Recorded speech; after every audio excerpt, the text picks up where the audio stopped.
You don't have to have a degree. You don't need to be smart. You don't need to know how to spell entrepreneur. I was broke. I was knocking on doors. Years later, we built the company. We're doing about $6 million in the painting business. The GC's getting to about $1 million a month. And we're helping other contractors now do the same thing. The blue collar guys, they're building the world right now. As the AI keeps doing what it's going to do, the trades are actually going to be in more demand because you're not going to have a robot painting the house. The good thing about the trades is you get a deposit when you sell. So you don't have to have any money either. You almost got me wanting to freaking go get in the trades. What it is, Brad Lee back again with another episode of Dropping Bombs. Today in the studio, folks, as always, got a real treat for you. Justin Georgopoulos in the house. What is that, like a Greek name? That is Greek, from Sparta. Georgopoulos. Yeah. Folks, if you guys don't know this dude, you can follow him on Instagram, justin.georgopoulos. Sounds just like it's spelled almost. George, Opoulos, but without the E. On the George, yeah, the last E. On the George. You'll look it up. Look in the notes if you really want to find him. Or you can find him on YouTube at Official Trade Launch. So basically, dude, Justin is the founder of Trade Launch and the owner of a painting business. Yeah, painting business and partner in a general contracting business as well. And a GC now. Yeah. So how old are you? I'm 27. Yeah, you don't look too old. Yeah. So how you being successful all of a sudden? What happened? Let's hear the story. Yeah. So before I started my contracting businesses, I was working at a butcher shop. I just dropped out of university and I was doing a lot of self-development and learned about commission and how you can make money selling things. I never thought I'd be in sales, but I approached the butcher shop owner. Hold on. Huh? You said you never thought you'd be in sales. Why? This was not something on my radar. I played sports, never thought about anything with sales or any of that. Now that you are in sales, what do you think now? Oh, it's the only way. Yeah, see? It's everything. Why can't people understand what I'm trying to tell them? I say, listen, if you want to succeed, number one, get in the position to receive commission. For sure. There's people out there, they're going to university, they get out, they get a job with a salary. Yeah. And I'm like, dude, what are you doing? Yeah. What do you mean? It's a killer job. If I work 20 years, I'll get a gold watch and I'll be twice that, but it's still limited. Of course, there's a ceiling. All right. So you got out of, and by the way, I hear the boat. So you're obviously from Canada. Right. And most Canadians call it, I went to university instead of I went to a university. Yeah. So I could hear that. Uh-huh. Why do Canadians talk like that? Is it just like a? No idea. Wish I knew. You're just right there. But when people say boat. Yeah, like a boat. I was a boat, 5K in debt. Oh, a boat? No, I don't say that. And then you just did. A boat? Yeah. Not a boat. I'm not fresh off the boat. Hey, and then you guys say A after a lot of things. Of course. Do you know why that is? I don't know why that is. It's because of the way you guys spell your country. Spell your country. Canada. Uh-huh. Okay. Anyway, so I was working at a butcher shop and I started selling these meat boxes, getting commission off that. I was getting $10 per meat box. And, did he send you out to do that, or did you think of doing that? I thought of doing that because I was in this business. I was reading The Alchemist at the time, and there's a part in The Alchemist where he finds this old man has this gem shop and builds it. And I remember driving past this butcher shop, and I was like, for some reason, I just felt like that was my gem shop. So went in. He asked me if I knew how to debone a chicken because I said I want to work there, and I said of course. And he told me to come back the next day and debone a chicken in front of him. Completely butchered it. No pun intended, but didn't do a good job. He said, you can grind scrap meat in the back. So I was grinding scrap meat for restaurants, burgers, whatever. And I was listening to podcasts. I was listening to guys like yourself, Grant Cardone, all these other guys, getting that self-development in because that was my new education. Started going door to door to sell had these flyers that I built on Canva for meat boxes. And through that, started selling dog food. I'd grind up the extra scrap meat and sell it as dog food. And I just fell in love with door to door. I fell in love with just the grind of like going out and controlling my reality and controlling what I can make. Even though I was making $10 per box, it was just something, right? Then I got approached by a window cleaning company to do door to door with them. Did that. And then a painting franchise. I joined this painting franchise, ran a franchise, and I was a student at the time. I think I was 20 years old, and we did $1 million in a summer of just door to door in the snow in Canada selling paint. In the snow? Oh yeah. We'd knock on doors all winter, get a bunch of summer projects booked out. I remember selling my first year was like 500K in the winter. I didn't know how to paint. I didn't know how to recruit. I don't know any of that. So I have all this work to produce now. I remember using my grandma's house as a paint training place where I'd just get 7 people in at a time and watch how they did cut lines and hired a bunch of students. And that was my first taste of business. Yeah, but that's like entrepreneur boot camp right there. Of course. Yeah. It was like jumping off a cliff and learning how to build a plane on the way down. Do you think if you wouldn't have loved it, that you would have kept going? I didn't necessarily love painting, but I loved the fact that I was in control of something for the first time in my life and I could build my own team. Yeah, but you got lucky because, dude, there's a lot of people that start out like you did, but they don't fucking love it. They don't recognize what you recognize. They get all beat up by rejection. I don't know if that's luck. Self-doubt. That's not luck. I call it luck or blessed. Which one do you call it? 100% blessed. Yeah, I used to call it luck more now. I call it blessed. Yeah. But dude, you are blessed that you realize that. Of course. And it was just being around. I wasn't necessarily around the right people in reality in terms of where my feet were laid, but I got to listen to mentors. Stefan Arnio. I know he was on your podcast. Yeah. That was my guy because he was from Canada too. He was a good dude. Rest in peace. Hard Times Create Strong Men changed my life. Dude, he didn't make that up, did he? No. He did 40 days in the jungle. He fasted when he had cancer. And then he came back and had this eureka moment and wrote all these books. But did he make that up? Like the poem?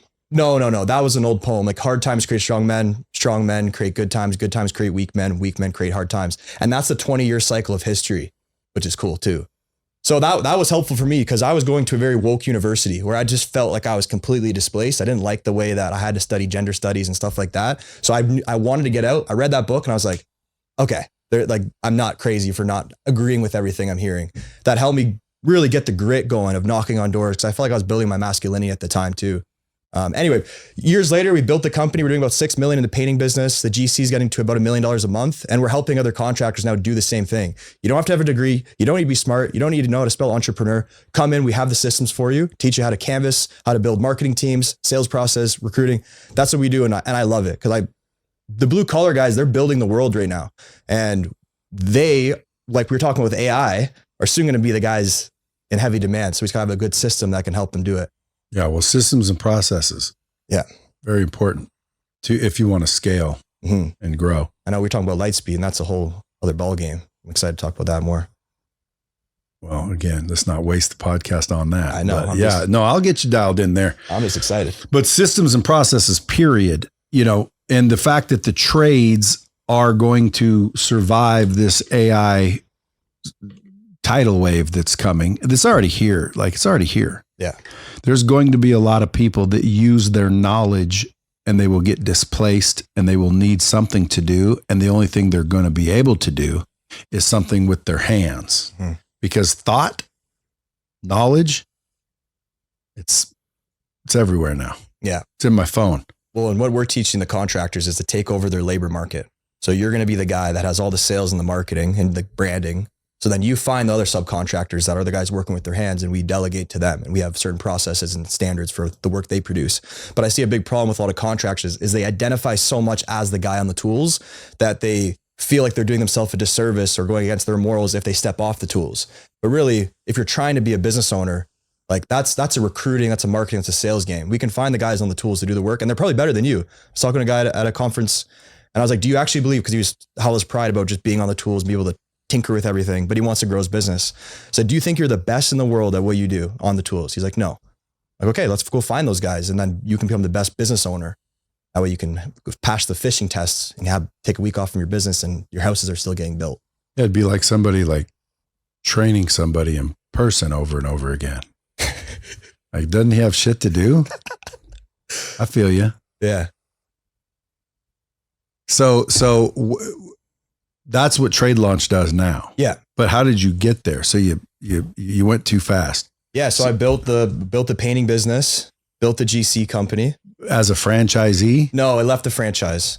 So I left the franchise, didn't maybe make the best play. I got sued for a non-compete because I kept running, my own thing after that, but learned through that. That was a big fire I had to put out and put a thicker skin on me to handle problems better and kept scaling the business.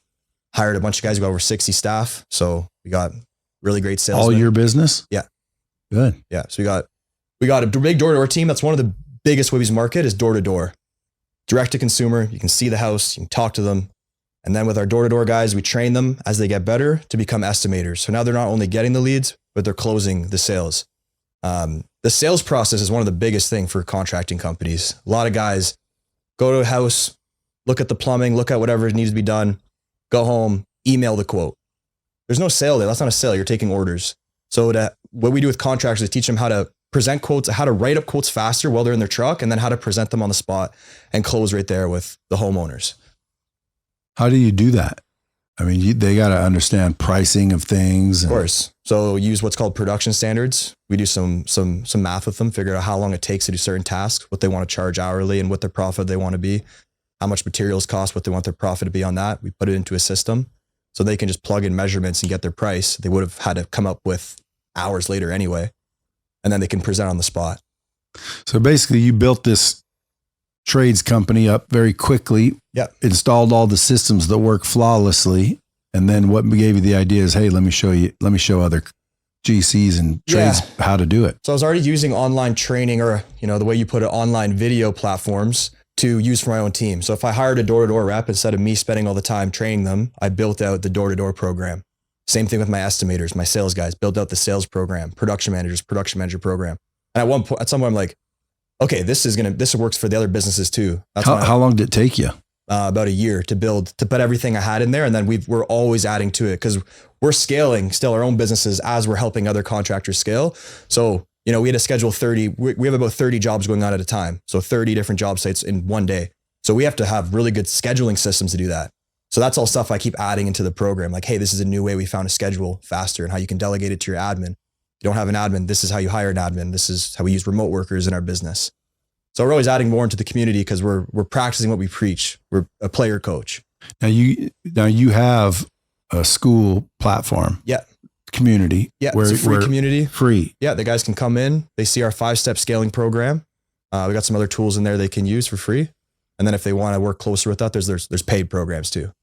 So folks, if you guys are in the trade space and you're not making a killing, or you're just running around chaotic with no time left, because that's the problem with most businesses. Yeah. Most small business owners, dude, they got it going, but they're working 80 hours a week. And if they fucking break a leg or want to take a vacation, dude, their revenue drops and now they come back to a mess. Or if someone gets sick, a family member, they got to choose, am I going to spend time with the family member in the hospital or do I be there for my business? And it's sometimes a tough decision. Yeah, but all they got to do is go systematize. Of course. Create some SOPs, some standard operating procedures, which is what you inherently did. Yeah. How did someone coach you through it or what? Yeah, the franchise taught me a lot. I got to learn, they were doing about 30 million a year. So I got to learn a lot from them. I bought as many programs as I could possibly buy. I was just always reinvesting in myself.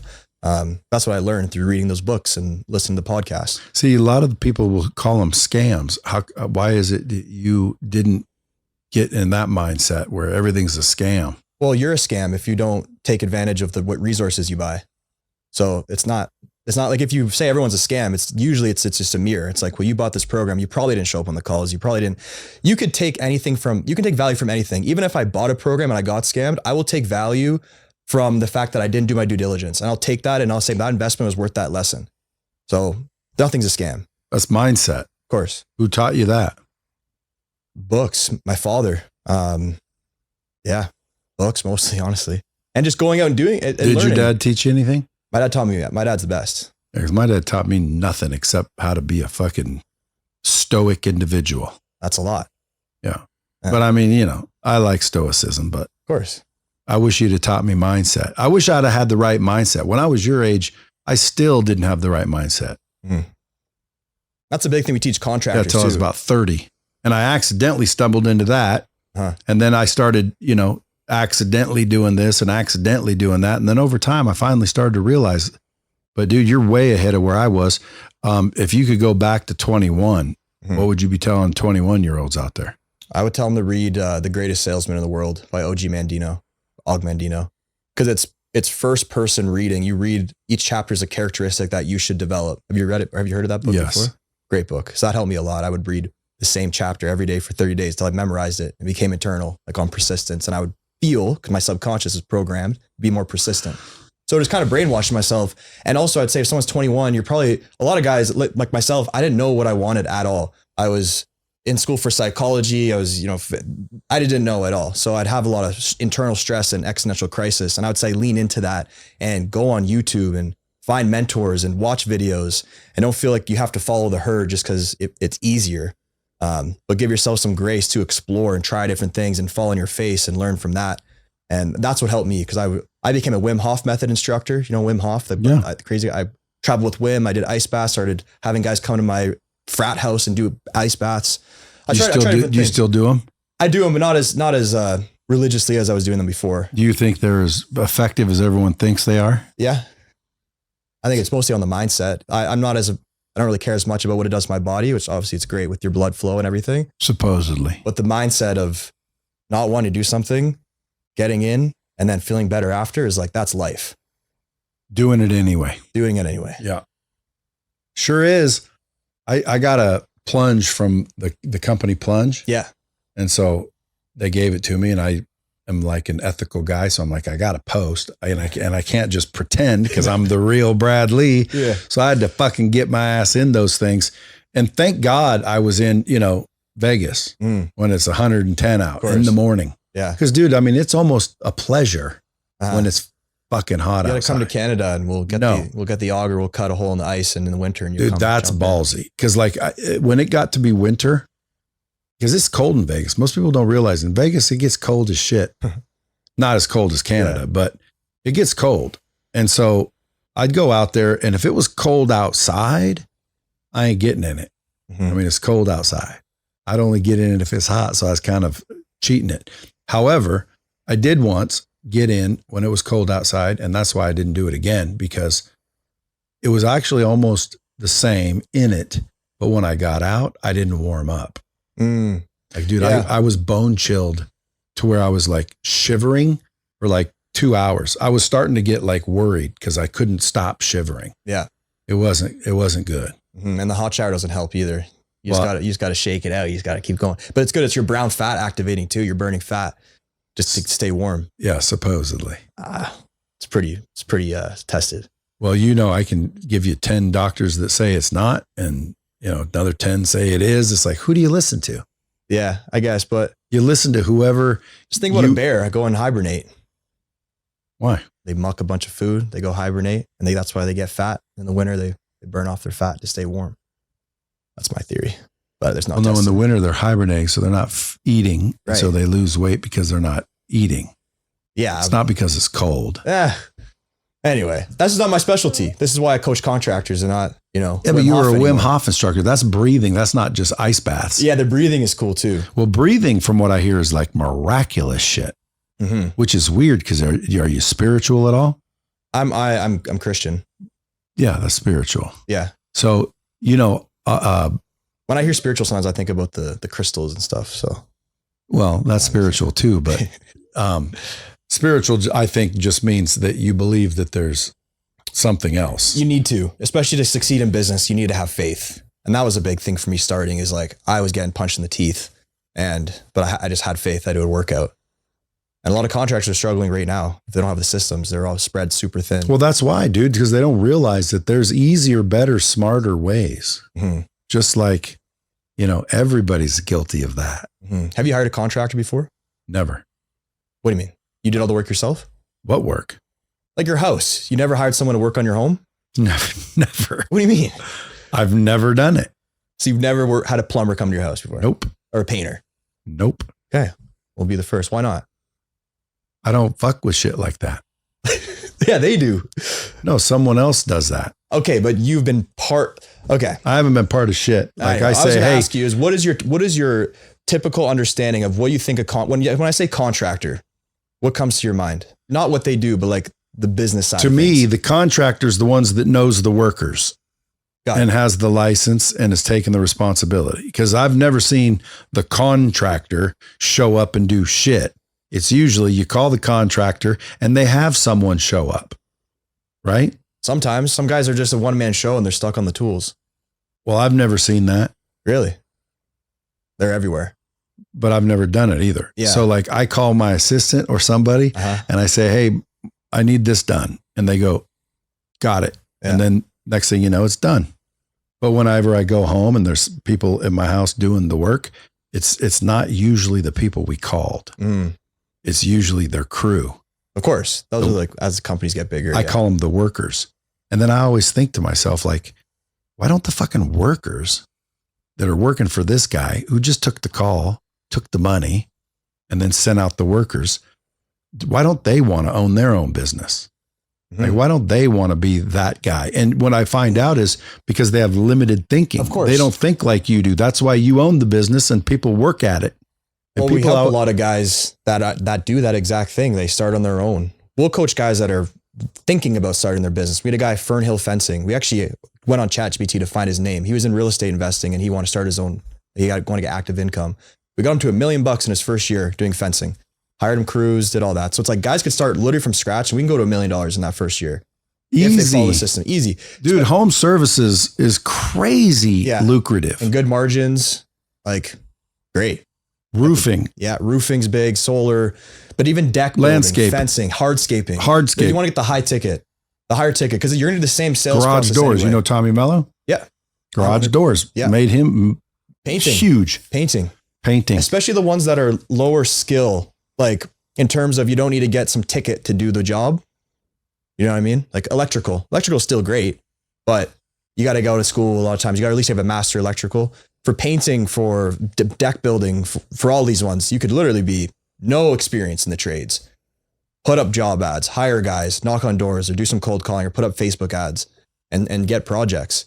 And the good thing about the trades is you get a deposit when you sell. So you don't have to have any money either. Like I would knock on doors. I was broke. I was knocking on doors. I would get a sale. Let's say I sold a $10,000 job to paint a house. I get my 25%. And different states have different rules about this, but you get your deposit, use that to buy your materials, get some subcontract. Like you can start from scratch and then you just keep pumping that into marketing. A multi-million-dollar company in a few years in the trades. Dude, I know a dude. I think he does like pavement. Mm-hmm. Yeah, I think it is. Great business. Paving. California.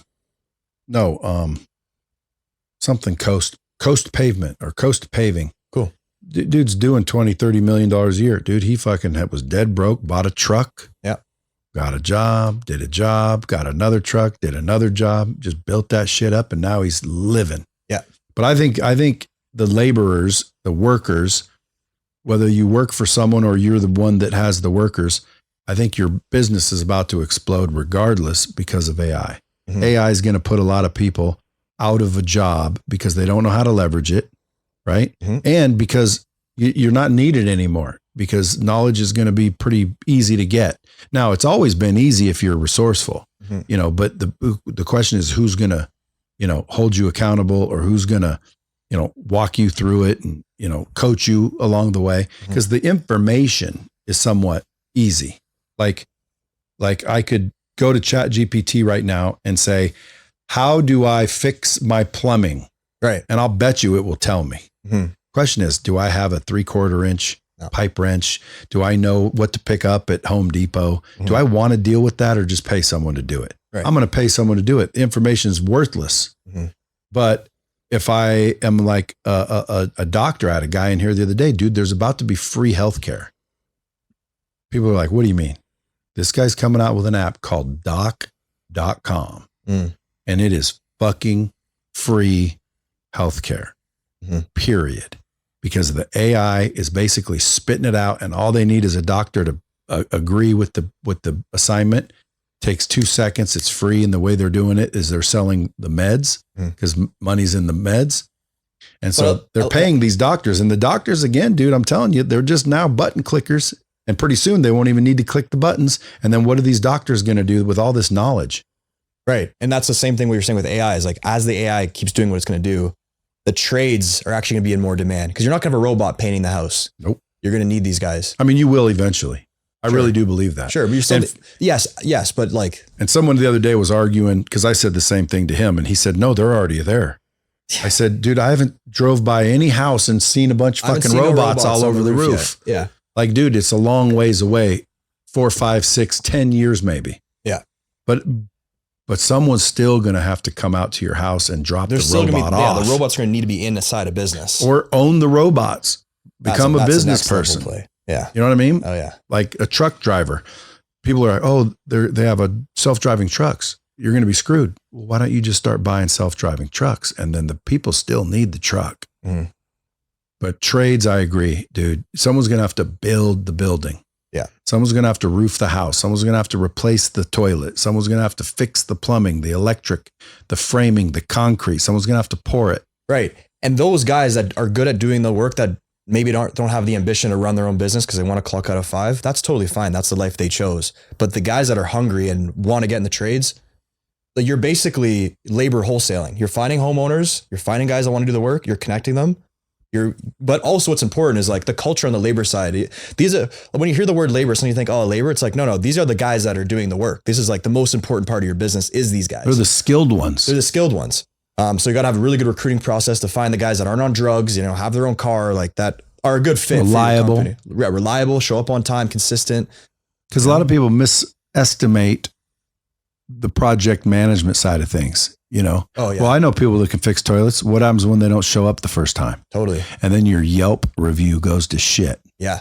And Then word of what? mouth spreads fast, especially you're working on a home. It's like tell the neighbor, tell this neighbor at dinner, that can wipe out companies. So a lot of guys think that and say, okay, I don't want to scale fast because I don't want to have bad quality, but that's a limiting belief again. You can scale fast and scale well as long as you have the right systems in place. That's right. Systems and processes, friends. Yeah. It's not normal. I listen to a young pup with the right answers. But that is, I would love to disagree, but I cannot.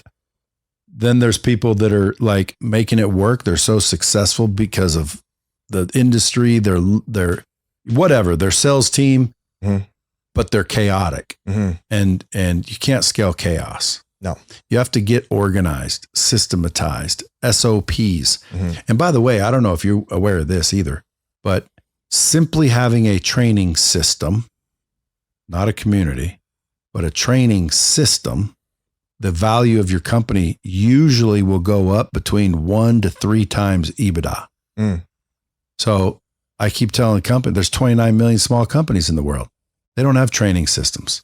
Some of them have a trainer, you know what I mean? Like he trains my guys. Well, again, that's an individual. That's not a training system. That's someone that trains, but a training system, an actual training system, systematizing all your SOPs, all your know-how. So if I came in to buy your company, this is how he does everything from how you run your ads to your sales process to the whole fucking thing. Yeah. Just installing a training system increases value of your organization. That's just a training system. You're talking about a holistic approach to all the systems, marketing system, sales system. Yeah. Yeah. And sales door knockers, recruiting. Yeah. So you help people recruit, hire, train. Yeah. You're like A to Z. So if I'm sitting here swinging a hammer myself and I'm listening to this and I've been thinking about it, but I didn't know really what to do, boom, trade launch. Yeah. And at least come in the free community because you might see me as a young guy. So you might want to kind of test the waters first, but come in and see what we got. See some of the success stories. We have one course in the free group and it's just like 7-figure success stories. We got over 50 guys that we got to 7 figures from starting. Yeah. And people don't realize that that's fucking not that difficult. No, it's really not that difficult. Even if you live in your little tiny ass town too. Yep, for sure. For sure. A lot of home service is high ticket, depending on what you're selling.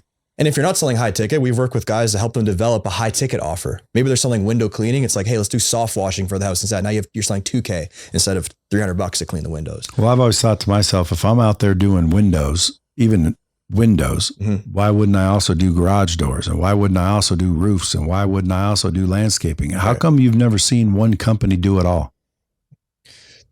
Yeah, if you have a good training system, then that is possible. But if you don't, you're going to have one way to do the window cleaning, and then you have another SOP to do this, and then you can get spread kind of thin. And you also have different ways to sell these different projects. Yeah, but it's all about relationships. What do you mean? If I come and I close you on a right, no, for sure, on a painting job, well, why couldn't I be the guy you trust for your garage door? You could potentially.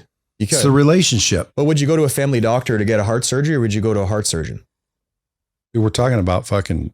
I understand, but if I'm marketing as a painting business, I will take over the market more than Hardy's Home Service that does everything.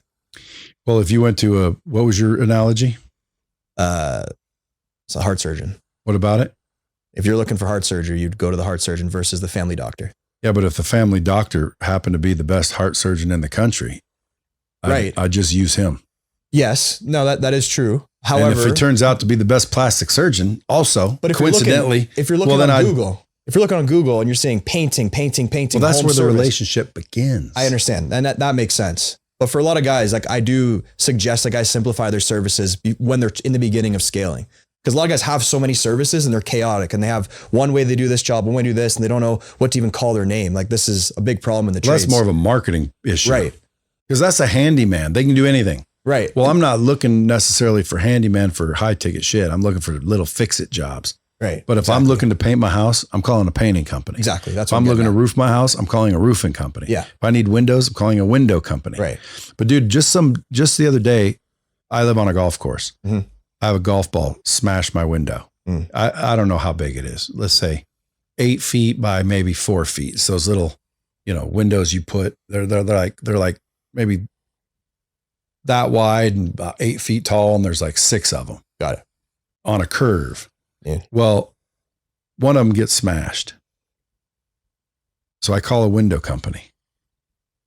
I call 3 actually, because the first 2 are dipshits. Yes. I mean, it's unbelievable how shitty they are. This is why I was asking if you hire people, because I wanted you to get at this. Well, I'm thinking a contractor is like the contractor. Like I've never built anything. So I see what you're saying. No, just like, are you talking about, have I ever called someone to come to my house? To work on your home. Is that a contractor? Yeah, you identify usually these guys like, I'm a painting contractor. I'm a flooring contractor. It's like basically the contractor is another word for the business. Well, I've called painters. Okay.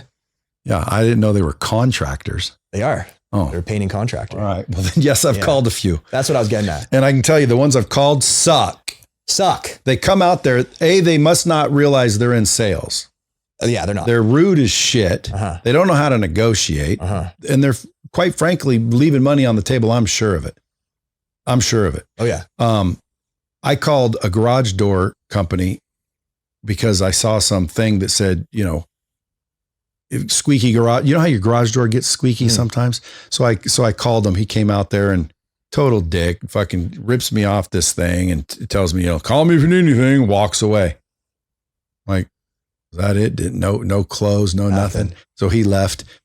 Fortunately, I knew Tommy Mello. So I remember, oh yeah, Tommy fucking has trucks here. Yeah. So I called Tommy. He comes over, top of the line service, answers all the questions. Like that guy's training. That's why they're doing hundreds of millions of dollars. Right. This guy was broke. Yeah. Well, that's why. Mm-hmm. But anyway, golf ball hit. So this kid comes out, glass kid, does windows, I guess. Mm-hmm. So he gives me this pitch, and I'm going to paraphrase so we're not here all day. He gives me this pitch. I just need my fucking window fixed. I don't care what it costs. How much? He says like, $800. I said, $800, that's it? He said, yep. I said, cool. And then he says, okay, and I need this. And I said, so $800, you're going to replace both of these windows and everything. He says, yeah. Now I'm not going to be able to do this wood. You see this wood? You got to call someone that does wood. Mm. And then I said, well, I don't know anyone that does wood. Like, you don't know anyone that does wood? Isn't that part of the fucking window? He's like, yeah, but we don't do that. And I said, well, then I'll just call another company. He said, other companies don't do it either. And I said, what are you talking about? He goes, I worked for 2 companies before I started my company, and I had to deal with this all the time. And I said, let me tell you something, son. Gave him a little free coaching. Mm. I said, if you really want to blow up your company, bro, especially with people with money, they don't care to get the glass person, then get a wood person, then get a paint person, because if you replace the wood, you probably got to replace the paint. Yeah. I said, dude, you should just charge me for whatever it costs to do that, and you get the fucking wood person and the paint person. Yeah. Like, make it a home service to replace my window, whatever it takes. Just replace my window, and instead of telling me it's $800, tell me it's $1,800. Right. I'd still pay it. And what you're saying too is, if I gave you the quote, if I gave you a really good quote, I could get it done. Would you, and you trusted me and my company, headache free? Headache free. Would you need to get other quotes, or would you just say, let's do it? If I was like, hey. Let's just do it. But that actually is most homeowners. And this is a big belief we got to fix with the trades guys too. They think every homeowner wants 3 or 4 quotes. The average homeowner gets 1 quote. Well, that's probably because of limited thinking and just, negative people spreading rumors. Right. So that's what's wrong, Bob? Oh, I'm tired of everybody wanting 6 quotes. Right, exactly. And that's the reason why that they don't present in person. A lot of contractors don't present in person, say, hey, this is sitting at the kitchen table. Maybe you and your wife are there with me. We're going through everything. I go through the quote. I can sit there to hear your objections, or maybe just sell you right away and build trust and talk about scheduling. Close them. And close. But since a lot of this belief is that they want multiple quotes, a lot of guys shy away from the very end. They do 90% of the work, the last 10% to sit down inside and give them the quote. They just go home, they email it, and then you're just like everyone else now. Why do you think people want quotes? Why do people want quotes? I think they just want to get the job done. Well, maybe, but people do want quotes. I've heard of that. Yeah, to see the trust, especially when you're working in someone's house. It's because they want to make sure they're not getting ripped. Yeah, not getting ripped, and also they can trust them in their home. Like if you hire some shady, you wouldn't hire some shady guy because you're like, this guy's gonna be in my home. I'm gonna be at work. I don't know if he's gonna steal my necklaces or something. Like you gotta kind of see. That might be even like why you wouldn't want to do it too cheap either. Exactly. Because if I had someone tell me it's $3,000 and you come in and say I'll do it for $80, of course. What's the fucker planning? Yeah. But my point is trust is built better in person, I think. Definitely. But there's the difference between price and cost. And see, if you had sales training and skills, you weren't just that guy I was just describing. Mm-hmm. And I say $1,800, all right, let me get some quote. Dude, that's easy to combat. Absolutely. You know, listen, I'm not sure if you're looking for the cheapest price or the best job. Which one's more important to you? The best job. Most people will say that too. Well, obviously, it's not the cheapest price. I mean, my buddy will do it for $30, but you got to pay me afterwards. You want my buddy to do it? Yeah, exactly. So you're not necessarily looking for the best deal. You're looking for the best value. Am I right? Yes. Okay. So listen, let me tell you something. Bing, bing, bing. Now I'm selling. I'm closing. I'm saying, let's just get this done. Okay. Let's go. And we do too, is we actually give what's called the production scheduling incentive. So if they buy on the day while we're at their house, it makes it easier for us as a business to schedule it out. So we give them a little bit of a discount. They feel like they won too. And when we set up our estimates, that is something we say on the estimate setup call. So like the lead comes in, let's say off Facebook, our appointment setter's there, runs them through a script to get both homeowners home, gauge what they're looking for. And at the end, they say, hey, by the way, do you guys know about our production scheduling incentive? And the homeowner's like, no, what's that? It's like, basically, if everything looks good on Saturday, you guys trust us and the price makes sense. We're offering a 10% discount for anyone that wants to proceed. It helps us with getting everything scheduled. So would you guys be, opposed to looking at potentially scheduling in? If they say no, like we're open to it, that's an estimate we're going to go to. If they're like, oh no, we're 100% getting 3 estimates, we might schedule them for an appointment, but we're going to rank them as like a C estimate. Because we have so many leads coming in, we're only want to go to the quotes that people are like, we're ready to buy. Well, I believe that not many people do that because for me, I mean, I don't think I've ever wanted to get quotes unless I didn't trust the person. Right. And or it was a requirement. Yeah. But usually I would believe that, especially if you're dealing with people like me, dude, I just want the job done.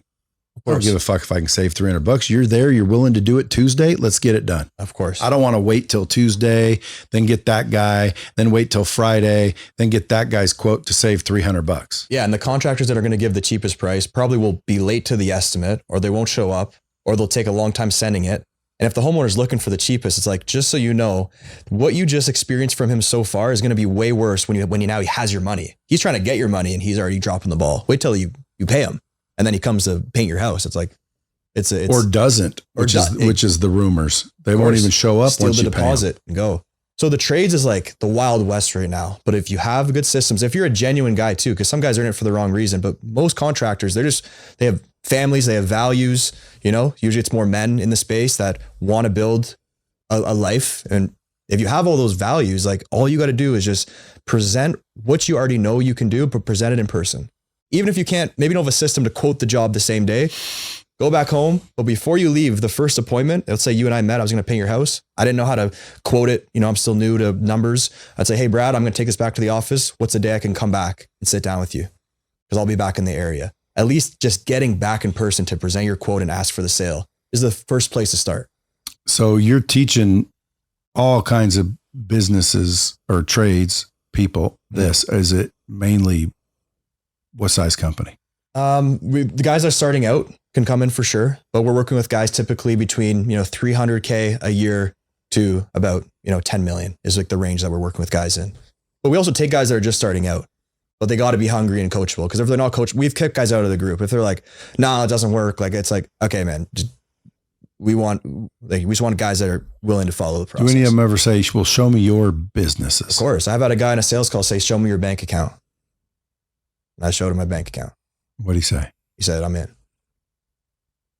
Because it's like, It's with online coaching, it's like there's a lot of scammers. He may have been someone that listened to me, because people always ask, Brad, how can I tell the fake ones? And I say, tell them to show your bank account. Yeah, it was because you can't bullshit a bank account. I mean, you can set up fake statements, but I mean, like, real quick, show me your bank account. Yeah, and I wasn't prepared for it. I've had people ask me that, not show me your bank account, but what should I do? And every time I say, just look at their bank account. If they're successful, they've got money. Yeah. And that's a good thing. That's a really good thing for guys in coaching or guys looking to maybe hire a mentor. Because there's a lot of guys that can talk all of this, but that's why we keep our business running, and it pays us very well. But and your nose is in the current. We're in it. And we're using AI now in our business. We're teaching guys how to use AI. A simple thing with AI is using ChatGPT. So let's say I walk around your house. I talk about what you want for painting it. I'm going to take a photo of your house. I'm going to go to my truck to write out my quote, but I'm also going to put it in ChatGPT and say, hey, give me a rendering of this house and put these colors here and put the windows black. That's what he wants. And put their dog out front and put a Lambo in the drive, whatever. I'll play around with it. And then when I go and show them the quote, I'll be like, no, I'm going to go through the numbers and everything, but I got a surprise for you at the end. And I go through the quote and I show them the before and after. So they get out of cost-based thinking when they see the price, and they go right back into result-based thinking. We close. So that's for painting. You can do it with anything. I could take a picture of your backyard and say, put a cedar fence with the lattice on top and the shadow fence. You can ask ChatGPT anything. Put kitchen cabinets here, put it solar panels. It's 30 seconds in your car to show them what it's going to be. And the trust goes up so much because it's like a lot of homeowners like don't know what ChatGPT is. So they're like, what? How did you just do that? It's like, yeah, it's an internal system, but we're not going to charge you for it because we like you. What do you think your top system is to help people make money? For guys that are established is hiring and training their estimators. We role play, we drill them, we plug estimators into their business. And one estimator could sell 2, 3, 4 million if the leads are there in your business. That's one play. So we help guys get killer estimators that are not just estimators that write numbers, are closers that can close a home service sale. That's a big pivotal piece. The other one is leads. So like door to door. A lot of guys aren't doing door to door anymore. They're only going back online. Online, people see so many online ads a day. It's more rare for people to knock on your door. So we're kind of going back old school, building canvassing door to door teams and coupling that with online ads. Facebook ads are huge in the home service right now. Selfie video, hey Vegas, my name's Justin. I own 519 Painters. We're actually working in the area right now. If you guys want to quote, just click the link below. But it's like very organic feel. The same thing I'd probably say at your door. Those ads are doing really well right now. Just pull up the camera, take a video, put it on Facebook, and put ad spend on it. Push traffic. And have a good process to not go to tire kicking estimates, because a lot of people are window shopping. So you got to have some type of kind of screening process before you go to the estimate. I'm going to give you my time to go to your house, or my salesperson's time. We got to make sure we're a good fit. I'm not going to go crazy on that call, but I just want to ask a few questions. I'm going to try to get your wife there too.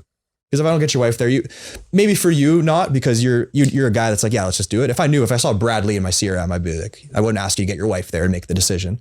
But most homeowners, we ask for both homeowners to be there. Do you really? Yeah. You find that like they use my other spouse needs to talk? Yeah, well, it's a huge one for home service. One leg it up, as they call them. I like the quote, but like, I'm going to talk with my husband, or I'll talk to my wife. And that is a trust problem. It's a smoke screen. But wives, I understand. Yeah. Like wives do need to talk to their husbands, but I don't see that husbands have to talk to their wives. It's 2025. Some husbands. Yeah, but dude, if you're a dude and you got to talk to your wife about fixing your fucking house. No, it's embarrassing, but you need to fix yourself. Especially in Canada. Yeah. But I'm not trying to coach a guy on that their table in his house saying, hey man, like you're kind of being a pussy right now. You need to stop. I wouldn't say it like that. I know. But I would literally look at him and I'd go, dude, are you being serious right now? Yeah. And if he goes, yeah, me and my wife just discuss everything. Yeah. I'd say, why? How? Like, what do you mean? Yeah. You have to see if she wants to improve your home. Mm-hmm. She does, bro. Mm-hmm. She does. And one-legged, we call that one-legged sales. They're closable too. And a lot of times if you ask them, like, what do you think your wife would think about this quote? He'll give his objection and put it as what she thinks. Is it always price that they're worried about? Yeah, it's usually price. Because like to really have good margins in this business and keep scaling and hire more PMs, and your overhead's a big thing in these businesses. You got to have trucks and rent. People window shop a lot or no? If you have a good process, no. But if you don't have a good process in how you do your estimate, they're going to want a window shop. Because So I've you didn't build enough trust. Yeah, but I've never called somebody because I was thinking about something. No, you're going to call. Yeah, it's different in how you got the lead. If we're doing door to door, that's a bit different because we're trying to get them in. So we're knocking on their door. They're like, yeah, I guess I could take a quote. What do you say when you knock on the door? Hey, how's it going? Good. Awesome. My name's Justin. I was just chatting with Susan, and I'll actually name a neighbor because I'll get their name. I'll be like, I was talking with Susan a couple of doors down. I own 519 Painters. We're doing interior and exterior painting. Curious what we can help you with. Out of curiosity, do you think the whole neighbor thing works? If it's genuine, and I'm like, I just talked to Greg, and they're like, I know Greg. I wouldn't say like, oh, Ricky down the street. It's like, who's Ricky? I know, but who gives a fuck what my neighbor thinks or does? Do people care? People do care. See, that wouldn't work with me if you call me, especially. I would approach you differently, especially because I already know that that's a spiel everybody uses, and I'd be like, "Oh, really?" And you don't have to say the neighbor. But let's pretend you really did. You really did just paint the guy three down doors. Who cares? What's that got to do with anything? Do I want my house painted or not? Yeah, but a lot of homeowners, that takes away from them wanting to get other quotes because they're like, already the trust is there. This guy is doing work on my street. Yeah, but if you just said, forget the neighbor thing, just not, I'll answer the door. What's up? Nothing much. How you doing? Good. Good. My name's Justin with 519 Painters. We're in the area offering free estimates for interior and exterior painting. Curious what we could help you with, sir. I'm good. Cool. You got painting done recently? No. Okay. I know. I'm good. My house looks good. Thank you. Your house does look good. I know painting. You see this no soliciting sign? No, I honestly think you have a beautiful house. I know painting's not going to be the first thing on your mind. Do you guys have someone you're working with right now? Do you approach houses that have some issues? Yeah. Yeah, because that's where I'd start. Yeah. But if I were knocking on a door, I'd say, hey, how you doing? Brad Lee with 509 Painters. What are you called? Yeah, 519. That's one of our businesses. 519? 519. That's our area. Yeah, I'd say, yeah, I'm Brad with 519 Painting. I was walking by and I saw that your house was looking a little shabby and I didn't know if you'd be embarrassed or not, but I figured I was in the area. I'd stop by and just see if you want me to fix that. Sure. That can work. But I wouldn't knock on a door of a beautifully fucking painted house. Why? Now, what if they need interior done? Well, again, I'm not in the business, so I wouldn't, because I'm looking for shit boxes, because the chances of a shit box needing painted is more than a nice house looking painted. Now, there could be some inside. Yeah. There could be, I don't know. But why is it a shit box? We don't have enough money to afford it. Because you can drive by a house and see if it needs paint. For sure. And we do that as well. We drive for dollars. Do you ever talk to house, what the fuck? HOAs. Yeah. Yeah. Okay. Because HOAs sometimes tell people you need to paint your damn house. Those are huge. And we'll scrape lists for our guys. Like we'll use list scrapers and get HOAs and cold call. I'd be sending them donuts. I'd be making HOA people my buddy. Of course. What else would I do? But going back to that, like we teach guys, like, you don't just cherry pick the houses and knock, unless your service is roofing or your service is exterior siding. But for paint or for interior jobs, like, you can knock on any house. And some people have a beautiful house and they like, yeah, I want to change the color green. It's like, perfect. Let's do it. I have a house in Nashville and there's one little street I got to get through to get to my neighborhood. My neighborhood's new and beautiful and it looks gorgeous. And you got to drive through this neighborhood that probably used to be the nice one, but it's now kind of shabby. But they're all red brick homes. Mm-hmm. And dude, I'm telling you, this red brick home that was a shit box, painted the brick white. And it had the shutters painted another color. Yeah. And dude, it was fucking good looking house. Oh, yeah. And I said, holy shit. See, whoever painted that fucking house, I'd be knocking on every single door. The whole street is red brick homes. Yeah. So, and that's, you would want to use brick stain instead of paint. We've tried painting a brick house and you murk it. You want to use brick stain. So that's probably hopefully what he did. Well, it looked great. And it looks gorgeous. Looked fucking unbelievable. Some people hate it. Some people hate when you paint brick. It's it's a big thing in the painting space. And we were like, it's the best looking house in the neighborhood. Gorgeous. I love it as well. I'll bet you the value of that house just skyrocketed compared to the other ones. Cause dude, the other ones I was like, when I get Ubered dropped off and I say, take a right here and we're driving through and I go thinking, dude, the dude thinks I live here. Like, how embarrassing. So that's in reality, a big thing for trades too, guys, is like, maybe you don't have all the systems right now, but you're actively doing jobs. Put a lawn sign up and hang out in the morning, put a couple door hangers on the houses to the left, houses to the right. And then after you're done the job, just knock on the doors and just say, hey, just want to introduce myself. I'm working right there next door. This is what we're doing for them. You know, we're going to be here for a little bit longer. I'm curious what we can help you with. It's so simple. And it doesn't take much time either. No. So people aren't doing that. Like that's not common sense. It is common sense. But how come they're not doing it then? Because common sense isn't common, especially in the trades. And not that anything's wrong with that. It's just like guys are so focused on getting the job done well, and they take pride in that. They don't really think about the next job. Dude, you almost got me wanting to freaking go get in the trades. Join our program. I'll teach you. Because it's like, and what's funny is I would. See, that's the thing. Like I'm not a know-it-all. I'd join your program and anyone else's program, and then I'd come out with my own program and implement everything you guys taught me, and then make it better if I could. Yeah. But like, this guy that just left, he does hardscapes and pools. Cool. And I said, hey, where are you at? Where do you build pools? He said, Arizona, Scottsdale area. I said, you don't build outside of there? He said, no. I said, why? He said, well, because that's where I am. I said, it doesn't matter where you are nowadays. He said, what do you mean? I said, if I have a house in Oregon, you couldn't build it? He goes, no, dude, our people aren't there. I said, but is there anybody there?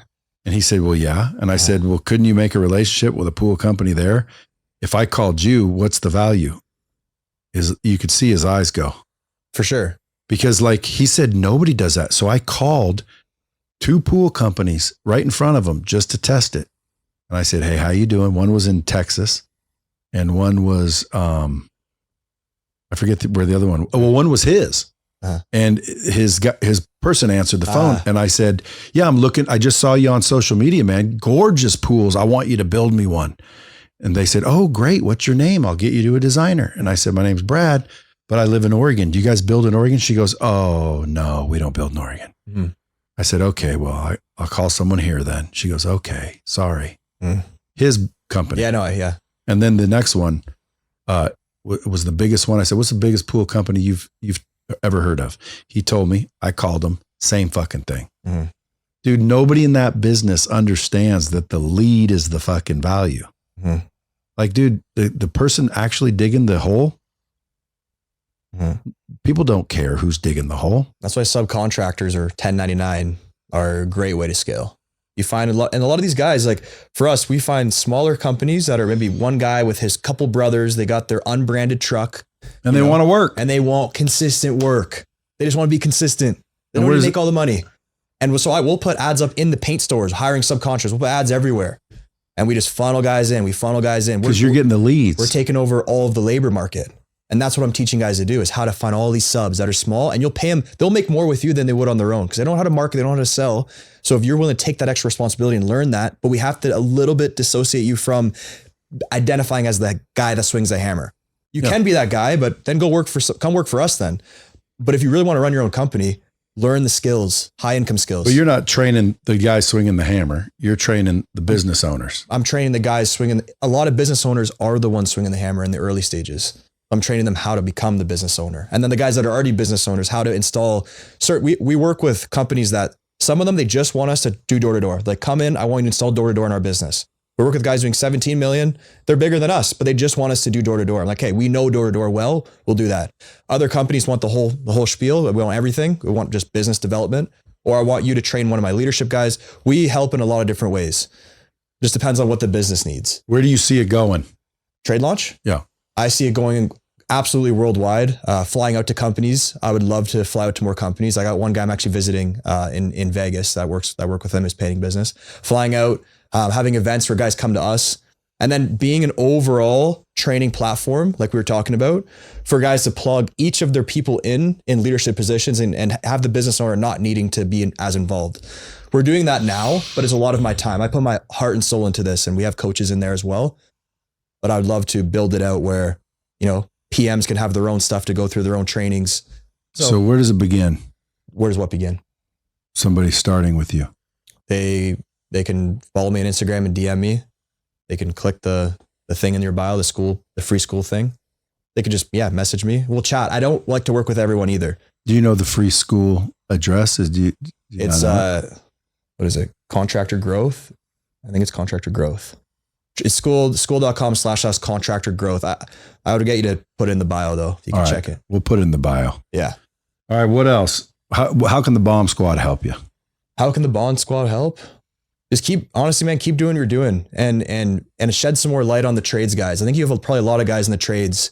I do. Yeah. And it's like a lot of people listening already wrote it down going, dude, you know what? I've been waiting for something like this. Because there's a lot of people swinging those hammers because they think they have to. And they know that there's a way to go start their own business, but they don't know where to get the business. They don't have the systems. They don't have the subs. Yeah. And now Trade Launch will show them how to do it. Yeah. And we have things as simple as like, here's our door hanger templates. Just don't even think about the door hangers. Go edit ours. Or here's our lawn signs. Or here's this. Or here's that. And you're coaching them every day. Every day. Yeah, we have calls throughout the week. We have calls for their team. Once they get to a bigger size, we have team calls they can plug into. Tons of videos and modules with like, not just a video you watch. It's like, here's the video. Here's the resource you click and download. Here's the spreadsheet to track all your numbers. Here's how you set all your goals and how you know, for contractors, it's like, hey, what do you want to do in revenue this year? This much. Okay, got it. Then we reverse engineer and we have calculators that do that. What's your average job size? What's your closing rate? What's your set rate? And we'll teach these guys what that means. But we can go into be okay, got it. You need to do 7 estimates a week, but we need 14 leads because the conversion rate's only 50% of the leads you get versus the estimates you do because you're going to qualify them a bit better. That means we need to do X amount of door knocking or cold calling or hire someone. But you can build the whole game plan. And recruit. And recruit. And then it's like, this is what you need to do every day. And then we keep you accountable for that. And if you're not doing it, we're not the coaches that are like, oh, hoorah. It's like, if you're not doing it, we're like, this is a serious problem. So we first help them set their vision. I get my guys, I have a training on how to build a vision board. For contractors, they come in, they're like, vision board, what's that? But I sell them on building their vision board. Put the nice truck you want, put the house you want, put a picture with you and your kids that you have time with. We can plant that why, we build the roadmap for them. Let's get after it. And we'll keep them accountable. And if they aren't doing it and they're slacking off, kick them out, refund you, get out of here. I want hungry guys. Vision is the beginning. Yeah. Even when someone says, Brad, how do I scale a business? I have what I call my real framework. Number one, you got to refine your vision and team. So the vision, what is it? Obviously you set that. Yeah. Make sure it's clear. And I would always suggest people think bigger than they are because same amount of work anyway. Yeah. So vision, number one. The next thing is the team, the right butts in the right seats. You got to have the team on that vision. So get the right butts in the right seats and make sure they're aligned with the vision. As soon as you got the vision, then you got the team in place. The third thing you want to do is create, believe it or not, I'm not selling. You want to create your SOPs, your systems, your processes, and your training system.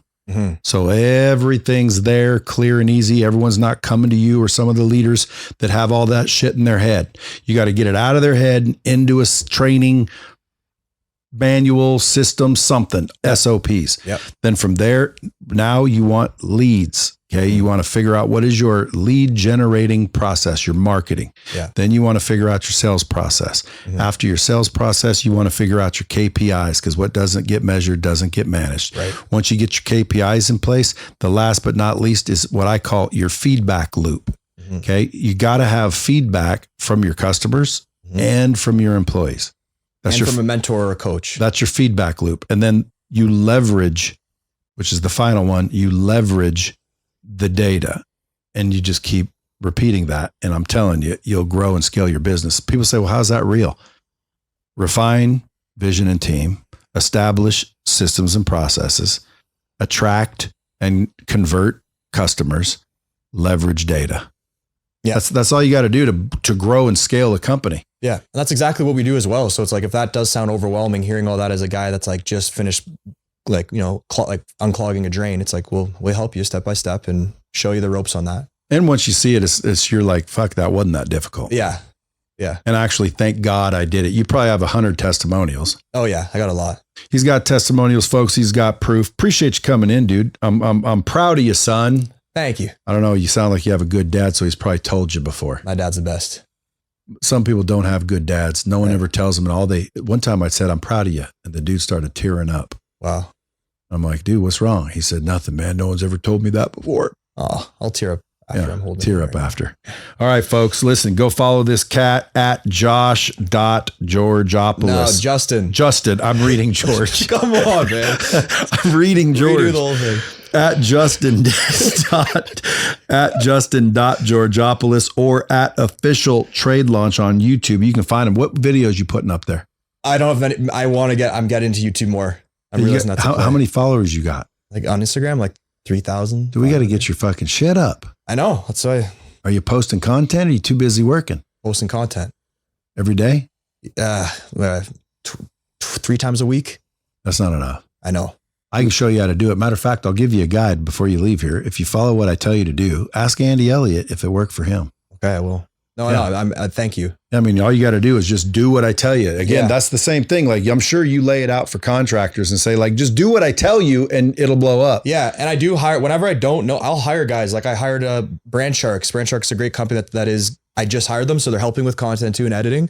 And like, I'll hire guys if I don't know. How many followers do they have? He got 2 million. Huh? 2 million. So as long as they got followers and they're not fake. No. Well then, dude, whatever they did worked. Just do what they did 9 times out of 10. It will work. Yeah. Just like you went out and you did it. And now you're like, hey guys, let me show you what I did. You got the evidence. The best coaches are the ones that used to be where you are now. Mm-hmm. And now they're where you want to be. So I always tell people, because obviously training system, I deal with a lot of subject matter experts trying to teach people stuff. Mm. And they always ask, what's the best one? I'm like, dude, it's not the topic or the subject. The best coaches are the ones that figured out how to get out of where they were. And now they're just reaching back, helping the people they used to be get where they currently are. Mm-hmm. And by the time you get done teaching all those people how to get where you are, if you're the real deal, you're much further. So then those people now exactly re-up and say, now teach me how to get to where you are now. That's what drives us to keep growing too. Yeah, that's right. We don't like, and we've had students actually surpass us and I'm like, damn, bro, now I'm asking them for advice. I'm like, how are you guys doing that over there? Yeah. And again, by the way, folks, the question you want to ask anybody that you contemplate hiring or giving your money to for advice or knowledge or whatnot, just say, show me your bank accounts. And if they give some excuse like, then it's like right away. Yeah, because again, I mean, if they're so damn successful, shouldn't they have some money? Yeah, they should. And some of them will show you big bank accounts because they haven't done it. They're showing you the money that they charged you and everybody else. So like, show me your business's bank accounts. Show me whatever you're showing me. Like if someone said, show me my bank accounts, you know what I'd say? I'd say my personal bank accounts isn't anything because I'm not teaching you how to be Brad Lee. I'll show you Grant Cardone's revenue. Not literally. Is Grant making money? Is Andy making money? Are all my clients making money? Then I can show you how to make money. Yeah. But I just want to also say, ask people to fucking verify what they're telling you. Look at the evidence and quit hiring fakes. Yeah. You know what I mean? I just want to end it with saying like, all of this is because of God. And I've found after my mom passed, I've gotten a lot closer with God. And I think there's a time in my life being young that I was thinking I'm the man. I feel like I'm doing well, but like God is, Jesus Christ is everything. And I'm learning more about it. I'm finding my faith more, but I just want to put that out there because I don't want to be taking any credit for this. Amen. Folks, follow this cat. Until next time, keep it real.